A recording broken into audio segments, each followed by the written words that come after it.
All right, you bastards, strap yourselves in for this one because it's a doozy. Today's deep dive is going to sting a little bit. We're talking Uttar Pradesh, the heartland of India, and let me tell you, it's about as lawless as a biker bar at closing time. And guess what? The cops are the ones slinging back shots and cracking skulls. We got saffron-clad politicians with dirt under their fingernails and a whole lot of folks who are about one bad day away from grabbing their pitchforks. So buckle up, Buttercup, because we're going deep.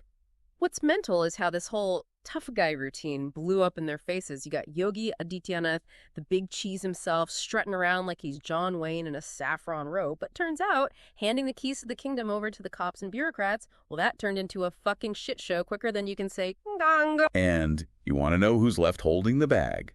The poor bastards who voted for these jokers in the first place. Imagine that. You bust your hump, you go door to door singing their praises, and then you can't even get the cops to take a report when your prize-winning goat gets nicked. It's like they elected a pack of rabid dogs to guard the hen house, and now they're wondering why everything's gone to hell. It's unbelievable. We're talking elected officials, party bigwigs, even the guys who kiss the BJP's ring every morning, and they're all singing the same tune. The system's gone to the dogs. And those cops, they're about as useful as a screen door on a submarine. Nobody can control them. So it's basically a free-for-all anarchy in the UK, except instead of punks with mohawks, it's cops with badges and a serious sense of entitlement. Nailed it. And the irony is, this whole tough-on-crime shtick that Adityanath built his brand on, it's backfiring spectacularly. Now you've got BJP loyalists practically praying for the other guys to win just so anyone can put those goddamn cops back in their place. Talk about poetic justice. So let's get down to brass tacks. What kind of shady shit are these cops pulling that's got everyone's knickers in a twist? Well, there was this one MLA, Vinay Verma. He's from the Apna Dal, basically BJP's sidekick, right? And even he had to come out and publicly call these guys out. This dude couldn't even get the cops to lift a finger to deal with this sand mafia that was terrorizing his constituents. Hold up, sand mafia. Is that like a thing? Oh, it's a thing, all right. They're running around, digging up riverbeds, selling it on the black market, big money in it. And these goons, they don't mess around. And the cops are just letting them? What cops? They're probably on the payroll. You scratch my back, I'll turn a blind eye while you steal an entire beach. You know the drill. Jesus, it's like something out of a bad Bollywood movie. But I bet this isn't some isolated incident, right? This has got to be the tip of the iceberg. Ding, ding, ding. We have a winner. We're talking people getting robbed in broad daylight, bikes vanishing like smoke, and the cops don't give a flying fuck unless you're willing to grease their palms. It's a goddamn buffet for anyone with a badge and a gambling problem. So basically, if you're not slipping the cops a little something, you're basically a walking target. Pretty much. And it all goes back to Yogi Bear and his iron fist routine, right? Oh, absolutely. It's like a monkey see, monkey do kind of deal, right? If the big guy can get away with murder, literally in some cases, then why the hell not me? And the people paying the price are the ones who can least afford it. The average Joe trying to get by, the shopkeeper who just wants to earn an honest living, the families who are terrified to even let their kids out of the house. It's a bloody mess, mate. And it's not just some abstract political problem either. This is real people's lives we're talking about here. This shit has consequences. And speaking of consequences, did you see what happened in the 2024 Lok Sabha elections? The BJP got their arses handed to them. They lost, 63 seats across the country? Something like that, yeah. And get this, 30 of those losses were in Uttar Pradesh. Ouch, that's got to sting. 30 seats in their own backyard?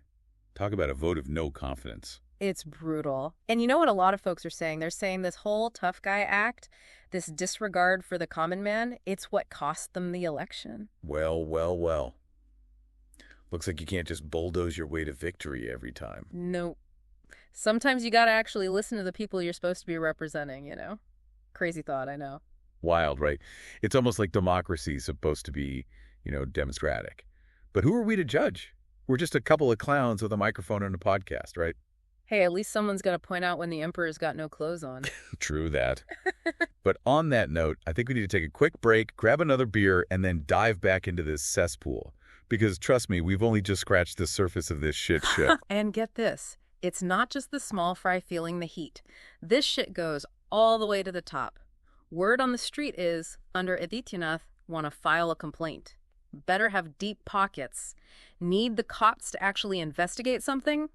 Well, let's just say they don't work for free anymore. Because everyone's thinking, hey, if the big guy can do whatever the hell he wants, Why the fuck can't I? Exactly. It's trickle-down corruption, baby. And who gets caught in the crossfire? The BJP's own people. The ones who are supposed to be their eyes and ears on the ground. Talk about a shit sandwich. On one side, you've got voters ready to string these guys up. And on the other side, you've got your own party more worried about looking tough than actually fixing the goddamn mess they created. Bingo. You can't strong-arm your way out of this clusterfuck. You need to actually, govern, listen to people, maybe not let the cops run around like a pack of rabid dogs. Speaking of running wild, what about this whole bulldozer thing? What's the deal with Adityanath and his hard-on for heavy machinery? Ah, yes. Bulldozer Baba, as they like to call him. Back in 2022, when he was trying to get reelected, he went all in on this destroy everything in my path persona. Which, okay, I get it. It plays well with a certain crowd. But come on, man. It's a bit extreme even for a guy who's supposed to be tough on crime. You can't exactly bulldoze your way to trust and good governance. And let's not forget the whole other layer to this bulldozer business. It's not exactly subtle, is it? Especially in a place like India, where things are already about as stable as a Jenga tower after a couple of beers. You're preaching to the choir? Using bulldozers on property, especially if it belongs to, say, Muslims or other groups that are already marginalized? Come on, man. People see it for what it is. Discrimination. And the worst part, no warning, no due process, no nothing. Just boom, there goes your house. It's like something out of a dystopian nightmare. So it's not just the BJP getting screwed by this whole tough guy act. It's messing up the whole damn system. That's the real danger here. When you start chipping away at the rule of law, when you have power concentrated in the hands of a few and zero accountability, what do you get? Chaos. And in that kind of chaos, nobody wins. Nobody. Not even the guy holding the bulldozer keys. It's a lesson Adityanath and every other tin pot dictator out there needs to learn. True strength isn't about ruling with an iron fist. It's about governing fairly, respecting the law, and not being a total dickhead. So we've got this whole clusterfuck brewing in UP. Corruption's like a goddamn plague. Cops are running wild. And the BJP, while they're stuck with egg on their faces, what the hell happens now? Can Adityanath and his goons clean up this mess? Or are they going to keep digging themselves deeper? That's the million-dollar question, isn't it? Can Adityanath ditch the whole strongman act? Can he, maybe put down the goddamn bulldozer for a minute and actually, talk to people? Because at the end of the day, you can only push people so far before they push back, right? And no amount of brute force is going to fix a problem that's deep-rooted. Exactly. Governing a place like UP, it takes more than just a heavy hand. You gotta build consensus, make people feel like they actually have a voice. Instead of just getting steamrolled by the Yogi Express. Precisely. And for fuck's sake, how about a little accountability? Yeah. Make it clear that the law applies to everyone. Cops, politicians, even a saffron-robed monk with a penchant for demolition. It's about restoring faith in the system, showing people that it's there to protect them, not just the powerful and the corrupt. The question is, can Adityanath pull it off? Can he go from Bulldozer Baba to, I don't know, reformer Yogi or something? Only time will tell, my friend. One thing's for sure, though, the people of UP, they deserve better. Way fucking better.